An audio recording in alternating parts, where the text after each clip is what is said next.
안녕하세요. Riding on the Korean wave. Welcome to Tuesday's edition of The Culture Wave. I'm Kwon-Soo-hwa in Seoul.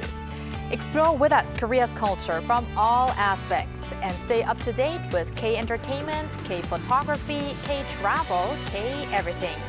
Now today we're joined by my co-host Walter Lee in the studio. Hello, Walter. Hello, Soa, and of course, hello to our viewers at home. I'm Walter Lee. I have the latest in K-Enter News, K-Entertainment News, just for you. Walter, do you have any summer vacation plans? Unfortunately, not too big of plans, not too far away, but even if I can't go very far, I know that there are a lot of things to do actually, just within close range. Of course, and speaking of which, here on The Culture Wave, we're gonna have our first K-travel series for this summer. So that's coming up in a bit in the latter half of the program. But first, of course, it's time for Walter. Yes. And we're going to start off with K-entertainment news today. So Apple's Music's 10th anniversary most popular songs chart is what we're going to start off. And it won't be a surprise to some to see who made it on the list, right? Especially obvious when we're talking about K-pop, it won't be a surprise to some. According to Apple Music's 10th anniversary's most popular songs chart, released on Monday, BTS's Dynamite ranked 34th, breaking into the top 100 and making it the highest ranking K-pop track on that list. Now, Butter, which is BTS's other song, ranked 252nd, making it the second highest charting K-pop entry. The list features the 500 most streamed songs since the platform launch in 2015. Now, both Dynamite and Butter saw massive global success upon release, each reaching the top 5 on Apple Music's top 100 global charts. Also featured were Pinkfong's children's song Baby Shark at number 351 and BLACKPINK's Rosé with Butter from which reached about 459. Now, topping the overall chart was Ed Sheeran's Shape of You.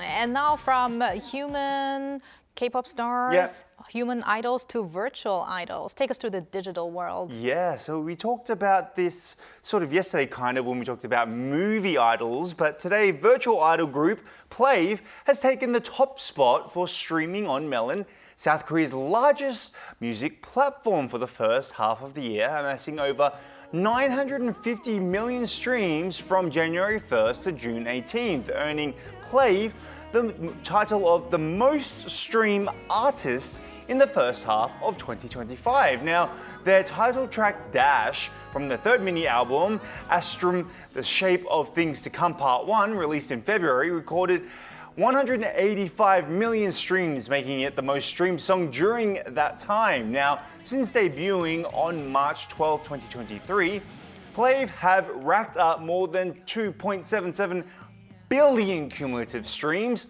on Melon. Now, in other news, G-Dragon claimed the top spot for most unique listeners with around 3.12 million users tuning into his music. And interestingly enough, his boy group, Big Bang, were the most searched artist on Melon during that same period. Well, I'm glad that we can see still the real human idols and those virtual idols coexist. Yes, for now. Yeah, for now. Let's hope they, I don't know if I should say let's hope not or let's hope whether they will take over or not. Well, for me personally, I hope to see both of them, more of those virtual idol groups as well as the human idols. I don't know, Walter, how is it about you? I feel scared for the human idols. Maybe there will be a takeover of the virtual idols sometime in the We'll future. see. Only time will tell. But lastly, let's move over to the box office here in Korea. Yes. Now, we did talk about this a little earlier on in the year, but now we've got a new top box office record. So Mission Impossible, The Final Reckoning, starring, of course, Tom Cruise, has become the highest grossing film released in Korea this year, according to the film's distributor, Lotte Entertainment. Now, as of Monday morning, the movie has drawn an audience of around 3,379,000 viewers. Now, this surpasses the previous record held by the Korean film The Snitch, or Yadang in Korean. We talked about that, which had attracted roughly 3,377,000 viewers as of the same date. Now, Mission Impossible, let's call it 8, as it's the short version, drew about 423,000 moviegoers on its opening day, May 17th, which is May 17th, sorry, and surpassed 3 million viewers by its 23rd day in theaters, which was around June 8th. Nothing is impossible for Mission Impossible. No, well, thank you very much, Walter, for those K-Enter updates. No worries. And now we move on to our not virtual K-pop artist, but virtual anchor Ari for more culture-related news. Ari, over to you. Hello and welcome to your AI guide to the latest cultural updates from Korea. Here's our top story. The Hungarian original musical Tesla won the grand prize at the Daegu International Musical Festival, the largest musical festival in Korea.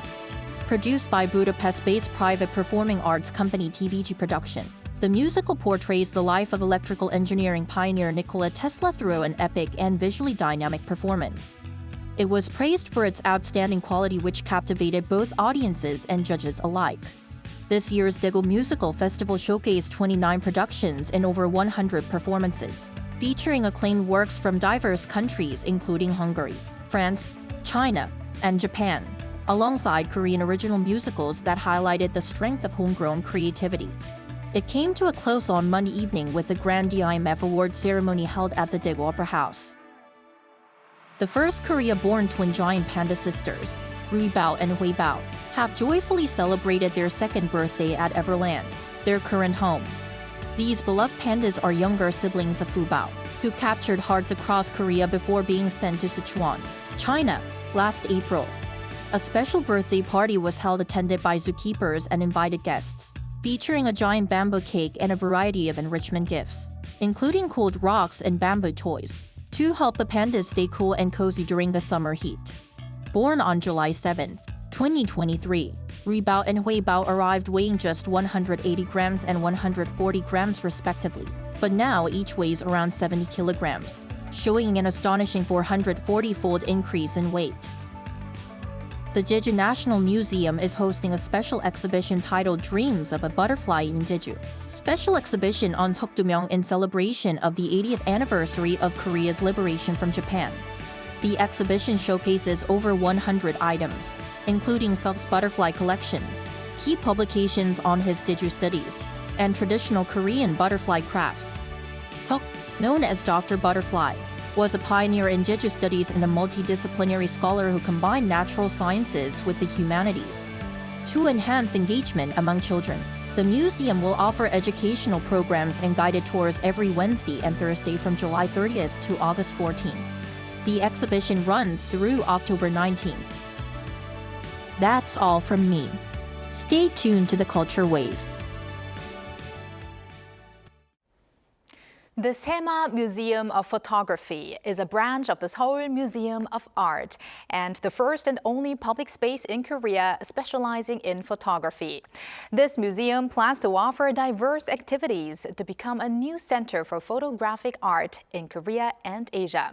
Cha Yun-kyung has more. Photographer Jung Hae-chang held the first photo exhibition in Korea in 1929. Lee Hyung-rok showed the devastated land and the lives of people right after the Korean War. While Cho Hyun-doo has been evaluated as a pioneer in the field of abstract photography in Korea. Their work, which highlights the history of Korean artistic photography, can be seen at the Sema Museum of Photography, the first public space in Korea specializing in photography. As Sema Museum of Photography has collected and conducted research on the collections of 26 photographers. So far, we have displayed the work of 5 of the main photographers in the history of Korean photography. 2 special exhibitions are being held at the Sema Museum. One elaborates on the history of Korean photography over a century, and the other displays various work by 6 contemporary photographers showing the construction of the museum. We want to ensure that all visitors can experience the influence and artistic value of photography by putting on these special exhibitions. Located in Changdong, Dobonggu district of Seoul, the museum features exhibition halls, dark rooms, a photo library, and education rooms for programs covering all age groups. The museum plans to run special exhibitions until October. Cha Yun-kyung, Arirang News.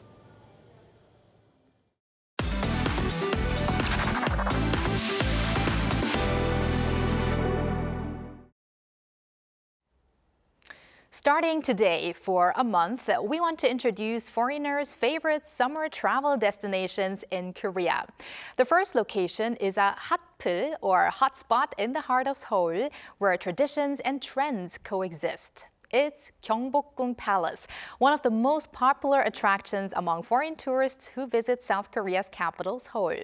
Today, for our first K-travel series, we invite two young Seoul guides who know Gyeongbokgung inside out. They are Kylie Stetcher and Nabila Kamal. Welcome, Kylie, and welcome, Nabila. All right, so thank you for joining us on the program. So first of you, both of you are very interested in Korea and Korean culture, and there is a good reason for why you know Gyeongbokgung so well. So first, please introduce yourself to our viewers. Let's start with you, Kylie. Yes, hi. My name is Kylie. I'm from Canada, and I'm currently a fourth-year student at Yeowon University. And just this past spring, I was a Gungidungi in the Royal Palace Festival at Gyeongbokgung. And Gungidungi is a volunteer who guides foreigners and also Koreans through the palace. And last time you were here with Jessie together, but today you're partnering up with Nabila. Yes. So Nabila, it's the first time for you on the Cultural Wave. So please introduce yourself to our viewers. Hi, my name is Nabila and I'm from Malaysia. I was a student at Chungang University, and actually I've already joined the Palace Festival last year as a Gungidungi for my first time, and this year is my second time as a Gungidungi. So we actually toured around the palace where we take a lot of beautiful photos for the visitors with the traditional props and all. It must be such a great experience because I see so many Gungidungis who do it not just one time, but do it the next year again. So I'm very happy to have two Gungidungis here with me in the studio. Now let's talk about Gyeongbokgung Palace because that's our main focus today. So Kylie, we've got in the capital Seoul, Gyeongbokgung, Changdeokgung, Deoksugung, and Changgyeonggung and Gyeonghigung palaces. But Gyeongbokgung Palace is like the most representative one. So tell us why. Well, first of all, Gyeongbokgung was the very first palace that was built in the Joseon Dynasty. It's also the one that's the biggest, as it was for most of the royal work that would be done during the Joseon Dynasty. So you could see kings getting crowned there. It's the place where Hangul was made as well. So it's very cool to be there. And even the architecture they specifically designed with the well-being of the Joseon Dynasty in mind. Right, and it's also very unique because of the significance of the location, right? Yes. Compared to the other palaces? Yes, like I mentioned, all of it was made with the well-being of the dynasty in mind. So it's right in the center of Hanyang, which was what Seoul used to be. Right. Yes. And all of the buildings are set up in a particular feng shui kind of way. So it's all very cool. And I mean, Gyeongbokgung Palace itself, just touring around it itself is a very great experience. But I heard there are also some activities that you can do at Gyeongbokgung Palace. So Nabila, could you tell us about those experiences, those activities? Yeah, apart from just walking around the beautiful grounds, so Gyeongbokgung offers several other cultural experiences. The most, I would say, popular and free activity is you can actually look at the royal guard changing ceremony held at the Gwanghamun Gate. So it is a colorful and dynamic performance that actually recreates the traditional changing of the royal guards. So this ceremony is actually performed twice a day, where in the morning and one in the afternoon. But aside from that, in some seasons, there is also calligraphy and traditional craft experiences. For example, one of the most popular that you can book through online sites is Gyeongbokgung Senggwabang Tour. So through this program, the visitors can taste the palace snacks such as like omijak kwapeon and also palace medicinal tea such as samgyu tea.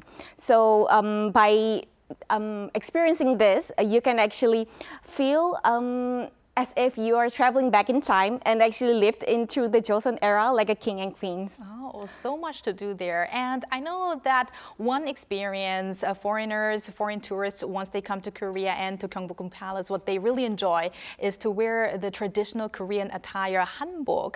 And I probably can imagine that both of you have worn hanbok before. So could you tell us about that experience, wearing that hanbok and walking around Gyeongbokgung Palace? Kylie, you first, please. Yeah. So obviously it's great and very fun to be prancing around in the palace. I actually went just this last September with my mother to Gyeongbokgung, and we just went to one of the local hanbok shops, but I found that there was lots of colors and designs to choose from, a whole bunch of different sizes and stuff, so lots of choices. So your mom was wearing the hanbok too? Yes. So which colors did she go for and which ones did you go for? She went for royal blue and I went for kind of a pumpkin orange, so we could have the contrast. See. Great match.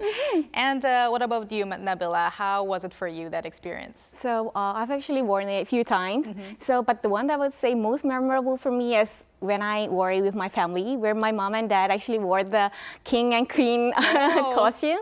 And we, as the siblings, we wore the prince and princess like a very fancy outfit. So I would say by wearing that, that actually leaves us with a very unique, one-of-a-kind photo in the Gyeongbokgung Palace at that moment. And speaking of photo, how do you take those photos? Do you have any recommendations? Because in Korea, we like to call it 인생 shot, which means kind of a once-in-a-lifetime photo. So do you have any tips on how to take the best photos there? Okay, that is actually a good question, because when I was in Kungidongi, I was actually part of the Kungseng shot, which is the photo team. So if I would like to pick a location inside of the Gyeongbokgung, I would say you could go for Chipgyeongdang and Hamhwadang.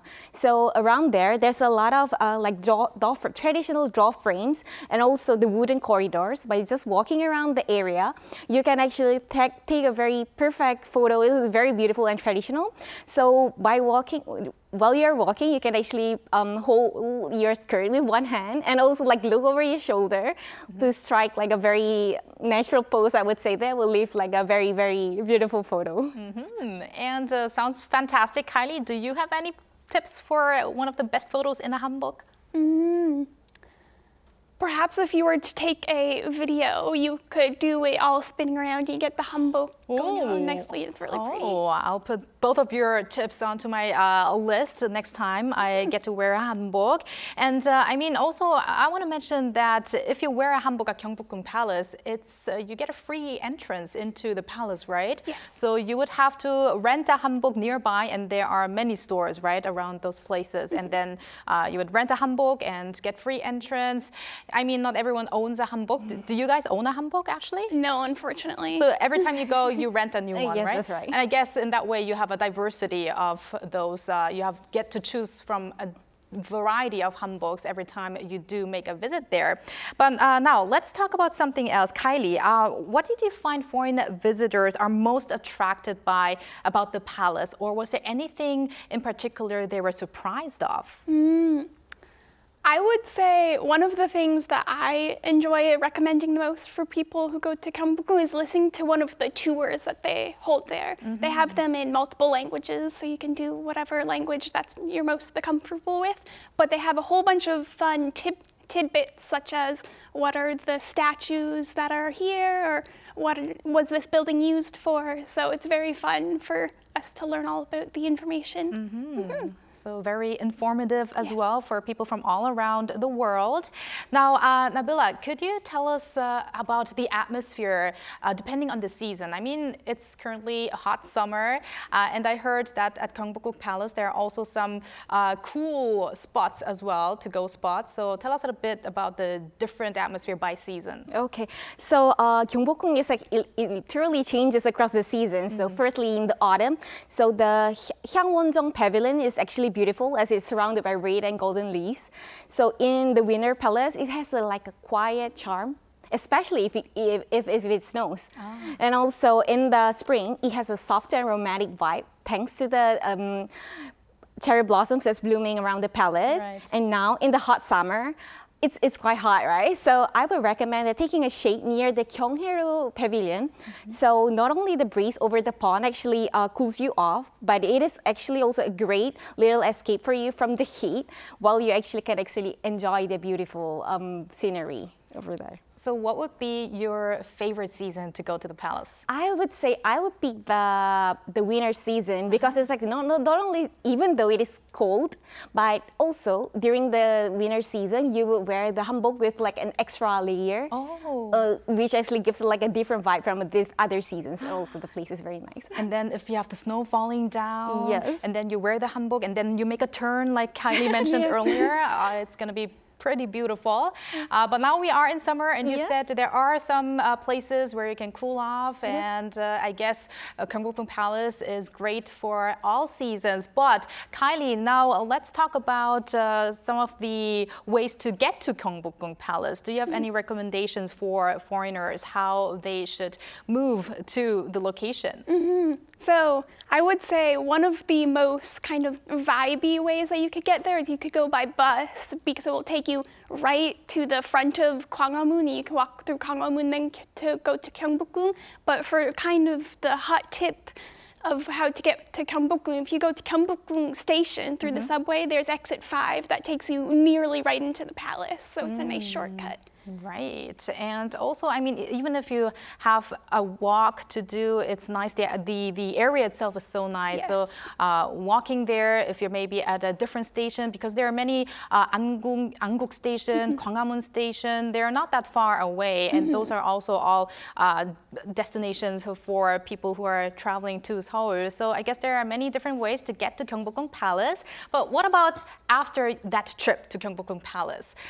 What would you recommend for people to do afterwards in that area? So I would say very near, close by to that, there is, I would say, it's a Cheongwadae Sarangche. So inside, you can actually take a look. There is a travel library where you can actually look at the history of Korea. And also there is a special exhibitions inside where you can look at the beautiful scenery of Sarangche and also a royal evening banquet of the Joseon Dynasty kind of themed of exhibition. Besides that, since it's summer, to wrap up your day, I would recommend like eating samgyetang, because in Korea, in summer, you say beat the summer with a samgyetang. Right. So you can also get finish it up with bingsu. Yes, 이열치열 is what we would call it here in Korea. Yes. And I actually just had samgyetang yesterday, and I would really recommend that as well. And especially because around that area, if you go to Insadong, for instance, you can have so many Korean traditional 한식집, Korean traditional food with all of the bansans, the different side dishes. Kylie, what about you? What would you recommend to our viewers when you're in that area? Personally, I would like to recommend some of the museums that are right in the area. So things such as the Palace Museum or the Folk Museum. You can see some of the more traditional vibes and learn about them as well while you're there at Gyeongbokgung. But like you mentioned about Insadong, the hansikjip are also quite nice. But I would like to recommend going to a cafe, especially if there's some tea shops that are in the area and they're quite nice to sit and have a nice cup of tea. Nice cup of tea, and maybe also that bingsu that Nabila mentioned before. Now, finally, do you have any plans to participate again in the Gungidungi activities? Kylie, what about you? I definitely would like to. Like previously when I was on here, I was with Jessie, who was on the fall event of Gungidungi and then came on to the spring. So I kind of want to do the same as well and go from spring to fall and get the different vibes. So have you guys actually met at the Royal Festival before? Have you worked together? Actually, we were not in the same team. We were not in the same team. Oh, I see. But maybe in the future? Yes. Yeah. Because you made a great team today here on the show. So now that we know a lot about Gyeongbokgung Palace, a lot of informative stuff that you mentioned, and also how to get there, what to do afterwards. Thank you very much for your time today. Kylie, thank you for your second time here on the program. Thank you. And Nabila, it was a pleasure to have you on the program. Thank you. All right, thank you very much. And thank you for joining us on the program. Please join us again tomorrow at 2 p.m. on Wednesday here on The Culture Wave. Thank you for watching.